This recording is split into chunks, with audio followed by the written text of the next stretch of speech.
নমস্কার বন্ধুরা, আমি কেয়া। ভৌতিক সমাচার চ্যানেলে সবাইকে স্বাগত। আমাদের আজকের গল্প হরিনারায়ণ চট্টোপাধ্যায়ের লেখা পিছনের জানালা। আচমকা বদলির হুকুম এলো কলকাতা থেকে গয়া। মোটঘাট বেঁধে গয়া পৌঁছে দেখি প্ল্যাটফর্মে শুকলাল দাঁড়িয়ে।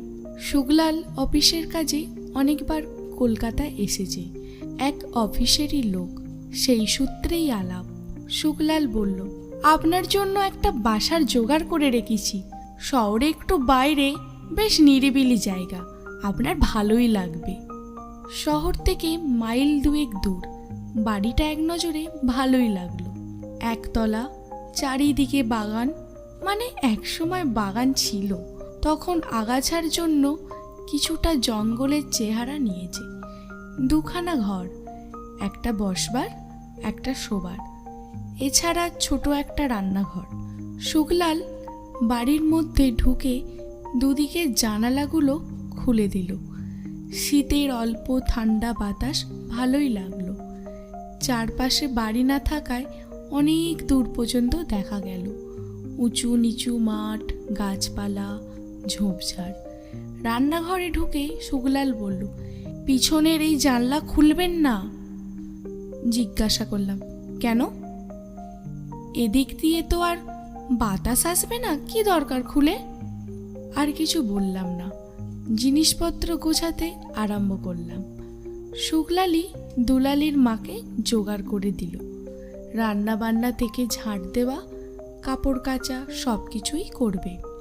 দিন তিনেক পর দুলালির মাকে জিজ্ঞাসা করলাম, শুকলাল বাবু রান্নাঘরের জানলাটা খুলতে বারণ করেছে, কেন বলো তো? দুলালির মা অনেকক্ষণ ধরে আমার দিকে চেয়ে রইল, দৃষ্টিতে কৌতূহল আর বিস্ময়। তারপর বলল, ও জানলাটা নাই খুললেন বাবু। কিন্তু কেন? রান্নাঘরের জানলা তো, খাবার জিনিস থাকে, যদি ধুলোবালি পড়ে কিংবা কুকুর বিড়াল ঢুকে পড়ে। অবশ্য জানলার কোনো গারদ নেই, ছোটোখাটো জন্তু জানোয়ার ঘরে ঢুকে পড়া মোটেই বিচিত্র নয়। তবু আমার মনে হলো আসল কথাটা যেন দুলালির মা চেপে যাচ্ছে। কি হতে পারে রান্নাঘরের জানলাটা খুললে? ছুটির দিন, অনেক বেলা পর্যন্ত ঘুমালাম। ঘুম থেকে উঠে দেখলাম দুলালির মা টেবিলের ওপর চায়ের কাপ রেখে গেছে রোজকার মতন। চা খাওয়া হতেই দুলালির মা এসে দাঁড়ালো। বাবু, দরজাটা বন্ধ করে দিন, বাজারে যাব। দরজাটা বন্ধ করে মুখ হাত ধুয়ে রান্নাঘরের চৌকাঠে গিয়ে দাঁড়ালাম। আর দাঁড়াবার সঙ্গে সঙ্গেই চোখ গিয়ে পড়ল সেই পিছনের জানালার উপর। বাইরে এলোমেলো শীতের হাওয়া বইছে। বন্ধ জানালাটা সেই হাওয়ার থরথর করে কাঁপছে। ঠিক মনে হলো যেন বলছে, আমাকে খুলে দাও, আমাকে খুলে দাও। খুলতে গিয়েও দাঁড়িয়ে পড়লাম। সবাই যখন বারণ করছে, তখন কি দরকার জানলাটা খুলে? কিন্তু সঙ্গে সঙ্গে ছেলে মানুষই ভয়টা দূর করে সজোরে জানালায় ধাক্কা দিলাম। জানলা খুলল না। অনেক দিন না খোলার জন্য এঁটে গিয়েছে। আমারও জেদ চেপে গেল। প্রাণপণ শক্তিতে জানলাটা খুলবার চেষ্টা করতে লাগলাম। বার চারেক ধাক্কা দেবার পরে জানলাটা খুব শব্দ করে খুলে গেল। খোলার সঙ্গে সঙ্গেই আশ্চর্য এক কাণ্ড, বাইরে থেকে গরম একটা হাওয়ার ঝলক ঘরের মধ্যে এসে ঢুকলো। কেন এমন হলো? অন্য জানলা দিয়ে বেশ ঠান্ডা হাওয়া আসছে, শীতের স্বাভাবিক হাওয়া। তবে কি অনেক দিন বন্ধ থাকার জন্য হাওয়াটা এরকম গরম? ঠিক বুঝতে পারলাম না। এগিয়ে জানালার কাছে গিয়ে দাঁড়ালাম। কি আছে বাইরে, যার জন্য এই জানলাটা খোলা নিষেধ ছিল? এদিক ওদিক দেখতে দেখতেই নজর পড়ল কাছেই একটা ঝাঁকড়া গাছের নিচে একটা কবর। কবরের সাইজ দেখে মনে হলো ছোট্ট বয়সের কেউ শুয়ে আছে। কবরের মাথার কাছে একটা সাদা রঙের ক্রস। এই ব্যাপার, এরই জন্য এত কাণ্ড। শুকলাল আর দুলালির মা কি মনে করেছিল কবর দেখে আমি ভয় পাবো, তাই জানলাটা খুলতে মানা করেছিল। তাছাড়া আর কি হতে পারে? আর তো কিছু চোখে পড়ছে না। সদর দরজায় খুটখুট শব্দ হতে রান্নাঘর থেকে বেরিয়ে এসে দরজা খুলে দিলাম। দুলালির মা বাজার নিয়ে ফিরেছে। আমাকে দেখে বলল, বাবু বুঝি ঘুমিয়ে পড়েছিলেন? অনেকক্ষণ দরজা ঠেলছি। আমি কোনো উত্তর না দিয়ে শোবার ঘরে চলে এলাম। একটু পরেই রান্নাঘর থেকে দুলালির মায়ের চিৎকার কানে এলো, এ কি, এ জানলা কে খুললো? সর্বনাশ! কে এমন কাজ করলো? রান্নাঘরে গিয়েই অবাক হয়ে গেলাম। বাজারের জিনিস চারিদিকে ছড়ানো। দুলালির মায়ের এলোমেলো বেশ, খোলা চুল, লাল দুটি চোখ, চিৎকার করে চলেছে। কি হলো? সরো, আমি জানালা বন্ধ করে দিচ্ছি। এগিয়ে গিয়ে জানালাটা বন্ধ করার চেষ্টা করলাম, প্রথমে এক হাত দিয়ে, তারপর দু হাতে, কিন্তু কিছুতেই বন্ধ করতে পারলাম না। মনে হলো জানালার পাল্লাটা যেন কাঠের নয়, নিরেট পাথরের তৈরি। এক চুল সরানো গেল না। ও আর বন্ধ হবে না, আমি ঠিক জানি বাবু, সর্বনাশ একটা হবে। দুলালির মা হাউ হাউ করে চেঁচিয়ে উঠল। সজোরে তাকে একটা ধমক দিলাম। আহ, কি হচ্ছে? চুপ করো। জানালার কবজাটা শক্ত হয়ে গিয়েছে, কাল মিস্ত্রিটাকে ঠিক করে নিলেই হবে। সেই রাত্রেই আমার খাবার ঢাকা দিয়ে দুলালির মা রোজকার মতন চলে গিয়েছে। আমি বাইরের ঘরে বসে অফিসের কাজ করছিলাম। ঘড়ির দিকে নজর পড়তেই উঠে পড়লাম, খাবার সময় হয়েছে।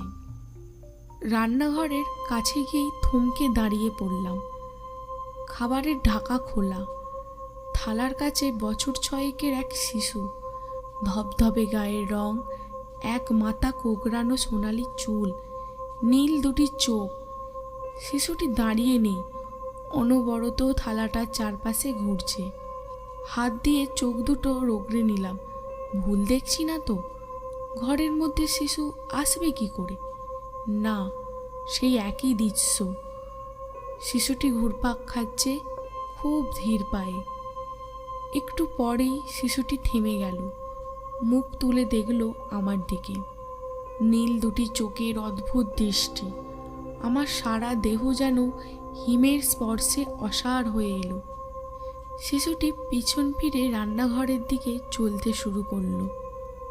আমি সাহস করে তার দিকে এগিয়ে গেলাম। কিছুটা গিয়ে আর যেতে পারলাম না।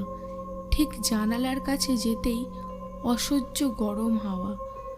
বাড়িতে আগুন লাগলে যেমন গরম তাপ লাগে, অবিকল সেই রকম একটা ধোঁয়ার কুণ্ডলী। তারপর শিশুটিকে দেখতে পেলাম না। কিছুক্ষণ দাঁড়িয়ে থেকে সন্দেহ হলো, সবই হয়তো আমার মনের ভ্রম। ছোট একটা কবর দেখে শিশুটিকে কল্পনা করেছি, সেই কল্পনার রূপই দেখেছি চোখের সামনে। খেতে বসতে গিয়েও থেমে গেলাম। থালার চারপাশ ঘিরে ছোট ছোট পায়ের চিহ্ন। দুপুরের দিকে বৃষ্টি হয়েছিল। বাইরের মাঠে জল জমেছে, শিশুটি বুঝি সেই জল পার হয়ে এসেছে। খাবারে হাত দিতে পারলাম না, উঠে এলাম। তাহলে এ তো আমার মনের ভুল নয়, শিশুটি সত্যিই এসেছিল। এই প্রথম মনে হলো পিছনের জানলাটা না খুললেই ভালো করতাম। কাল মিস্ত্রি ডেকে জানলাটা আগে বন্ধ করতে হবে। অনেকক্ষণ শোবার ঘরে পায়চারি করলাম, মাথাটা গরম হয়ে আসছে। এখন শুলেও ঘুম আসবে না। বেশ কিছুক্ষণ পরে আবার রান্নাঘরে গেলাম। ভালো করে দেখলাম কোথাও কোনো পদচিহ্ন নেই। অবশ্য জলের দাগ এতক্ষণ থাকার কথা নয়, তবু খাবার কোনো ইচ্ছা করলো না। এক সময়ে বাতি নিভিয়ে শুয়ে পড়লাম। সহজে ঘুম এলো না, এপাশ ওপাশ করতে লাগলাম। রাত তখন কটা জানি না। গলায় খুব ঠান্ডা একটা স্পর্শ পেয়ে চমকে জেগে উঠলাম। জানালার কাঁচের মধ্যে দিয়ে চাঁদের আলো এসে বিছানার উপর পড়েছে। কোথাও কোনো অস্পষ্টতা নেই। সেই শিশুটি এক হাত দিয়ে আমার গলায় আঁকড়ে ধরে শুয়ে রয়েছে। সবলে শিশুকে সরিয়ে দিতে চাইলাম, পারলাম না। এইটুকু শিশুর কি অসীম শক্তি!